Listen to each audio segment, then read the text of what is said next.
இன்றைக்கி நம்ம வீடியோவில் பார்க்க போகிறது கோவிலில் எப்படி வழிபாடு செய்கிறது அப்படிங்கிறத பற்றினது தான். நம்ம கோவிலில் கோபுரத்தை வணங்கினதுக்கப்புறம் உள்ளே நுழைஞ்சோன்னா நம்ம கொடிமரத்தை தான் வணங்கணும். ஏன்னா கொடிமரத்தில் தான் விஷ்ணு, சிவன், பிரம்மா ஆகிய மூவரும் இருக்கிறதா ஐதீகம். நம்ம கொடிமரத்தை வணங்கினதுக்கப்புறம் நம்ம முதல்ல வழிபட வேண்டிய தெய்வம் விநாயகர் தான். ஏன்னா விநாயகர் தான் நம்மளுக்கு முழு முதல் கடவுள்.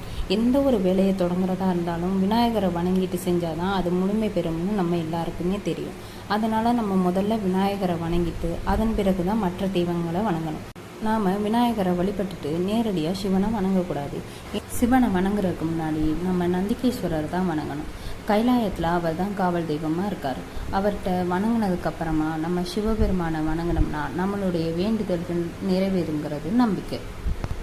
சிவனை நம்ம இப்படித்தான் வழிபாடு செய்யணும். அடுத்ததாக நம்ம பார்க்க போகிறது சனீஸ்வரரை.